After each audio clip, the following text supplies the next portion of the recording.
Ah, très intéressant. Alors, à ton avis, c'est du brouillard ou c'est un stratus?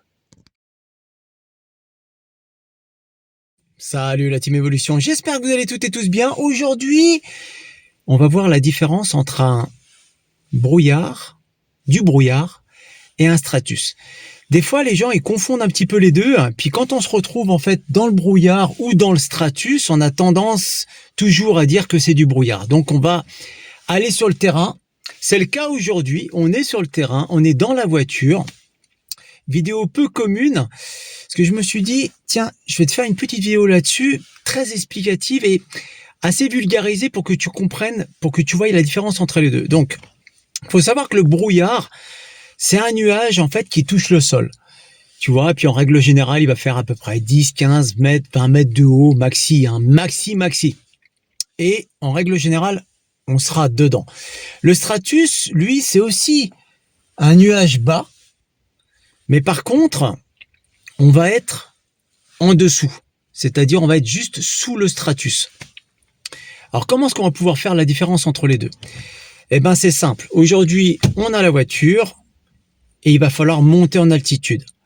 Si, lorsqu'on monte en altitude, on passe au-dessus de ce stratus, qui des fois est très très haut, donc il peut faire 200, 300, 400, 600, même 700, même voire plus 800 mètres d'altitude.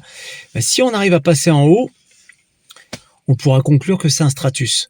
Si on voit qu'au-dessus c'est dégagé, voire même le soleil, ça sera un stratus. Alors juste avant de partir, note bien la température, il fait 3 degrés et on est dans la vallée, donc on est à une altitude d'environ 450 mètres. Allez, c'est parti, direction le plus haut possible, hein. Donc aujourd'hui on va essayer de monter environ à 1200 mètres, donc on est à 450 mètres. On voit très bien le nuage, donc brouillard ou stratus. Allez, suspense, on monte et toutes les explications vont arriver après.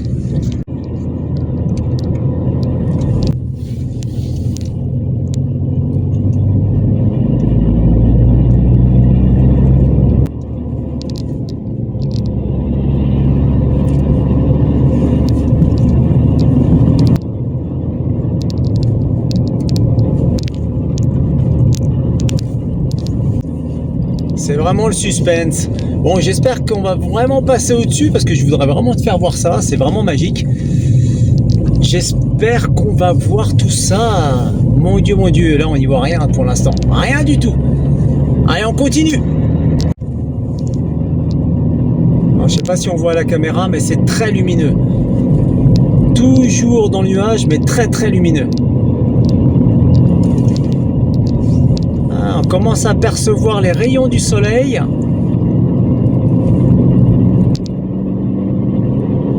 Ah ouais, magique!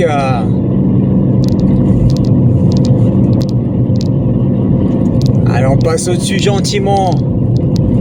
Ouais, top!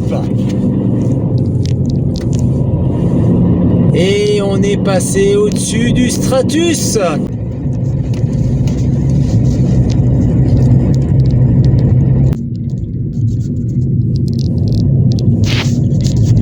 Et mesdames et messieurs, sous vos yeux ébahis, et voici le stratus. Je vous présente le stratus, un superbe nuage long, plat, et qui fait quand même, celui-ci, il fait quand même 600 mètres de hauteur, hein, donc il est pas petit, et on voit qu'il y a une perturbation au-dessus qui est en train de se pointer, donc c'est bon signe pour faire sauter le stratus. Je vais t'expliquer ça juste après. Donc en fait, tu vois, le plus souvent, le stratus, il se forme sous un régime anticyclonique. Donc, ça veut dire qu'il faut un temps calme, avec une belle pression atmosphérique pour qu'il se forme. Tu vois, la nuit, en fait, quand arrive la nuit. Donc, la nuit, comme je te disais, souvent en hiver, hein, en règle générale, le sol se refroidit. Et puis, l'air aussi, en contact avec le sol, elle va se refroidir et puis elle devient plus dense et reste piégée dans les basses couches, c'est-à-dire dans les fonds de vallée, comme tu peux le voir ici. Au-dessus, on est nickel, mais par contre en dessous, eh ben tout est piégé. Voilà, tout est piégé. En dessous ça caille et au-dessus il fait pas trop mauvais. On a gagné 2-3 degrés.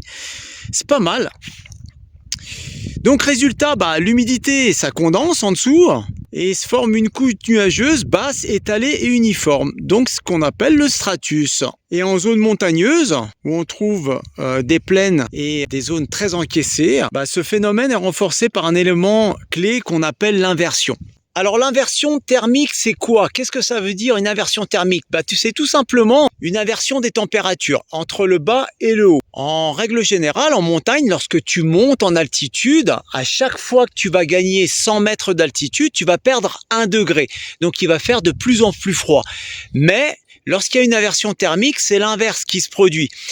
En bas, il fait froid. Et puis, plus tu vas monter, plus tu vas gagner quelques degrés au-dessus, bien sûr, de l'inversion. Et bien sûr, au-dessus du stratus, tu l'as compris, temps dégagé et tu gagnes quelques degrés. Donc, c'est très intéressant. C'est là que ça devient intéressant. Ne reste pas bloqué en bas dans la vallée, monte au-dessus pour tes activités de montagne.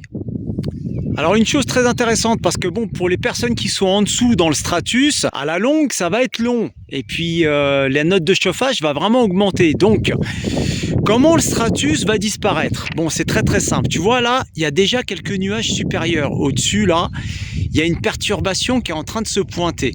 Donc ça c'est bon signe. Il n'y a que 2 cas possibles.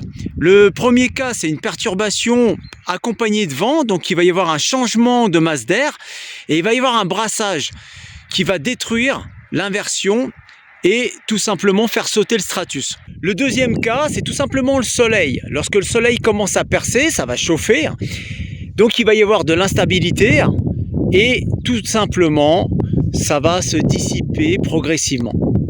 Et ensuite, le stratus va disparaître.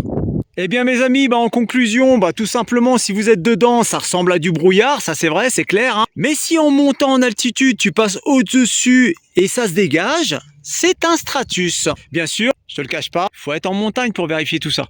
Non, il faudra peut-être couper ça. Bon écoute, je te laisse, passe une belle journée, porte-toi bien, puis maintenant tu as appris un petit truc, donc ne reste pas bloqué dans ton stratus en bas dans la vallée, monte au-dessus et tu auras quelque chose de dégagé comme ici, tu vois. Et puis ça fait plaisir. Et puis des fois, tu as vraiment un soleil pétant, mais là c'est pas le cas. Pourquoi? Parce que il y a la dépression. Donc le stratus va sauter dans quelques jours, peut-être quelques heures, qui sait. À bientôt, ciao, Harvey.